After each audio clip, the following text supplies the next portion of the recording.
Since the beginning of the year to April, Banda Aceh has produced an astronomical 28,000 or so tons of daily waste.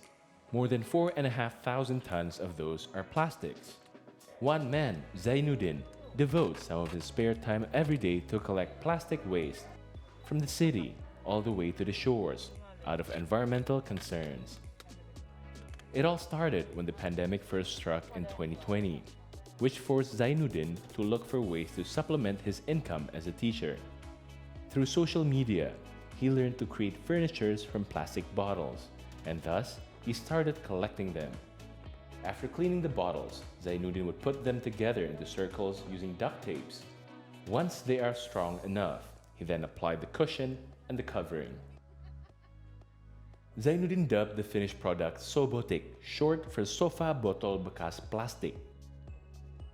The homemade products are sold online with prices ranging from 300,000 to 1.5 million rupiah, depending on the size and shape. So far, he has created dozens of designs. Kalau misalnya kita full kerja dari pagi sampai sore ya, satu kursi satu berarti. Nah, karena kan prosesnya dari kita sterilkan botolnya dulu, kita cuci botolnya dulu, habis itu kita bikin jahit packnya, kemudian kita jahit kainnya kan semuanya. Karena sekarang ini 100% produk Sobotik itu hasil ini sendiri. 99% lah, karena kakinya kan kami nggak bikin, dia mesti. Tapi kayak busa, potong busa semuanya itu sendiri, nggak beli jadi ya. Harga jual berarti beda-beda, kisaran 300 hingga 1,5 juta.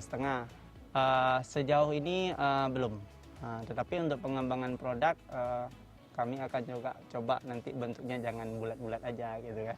Yang saya rasakan kalau dibilang signifikan sekali perubahannya enggak, tapi cukuplah untuk minum kopi. Ada kayak gitu kan. Karena ada tantangannya juga kalau barang kayak gini. Apa tantangannya? Ketika orang datang tanya, tahan nggak nih? Bisa duduk nggak nih? Berapa kilo tahannya? Nah, walaupun kan sejauh ini kami udah coba secara manual, maksudnya orang naik di atas kursi ini 195 kilo.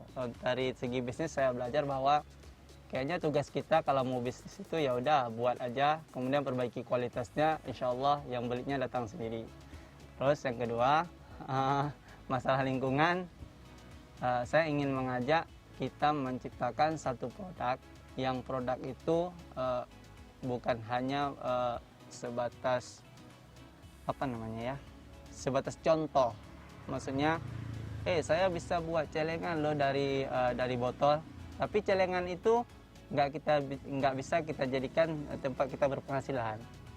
Nah, tapi kan kalau kayak gini, insya Allah jadi ini betul-betul gitu, betul-betul bukan hanya sampelnya aja gitu. Zainuddin hopes more young people in the country, in particular Aceh, will continue to be inspired and creative even when faced with the pandemic. See Today contributor reporting from Banda Aceh, Aceh.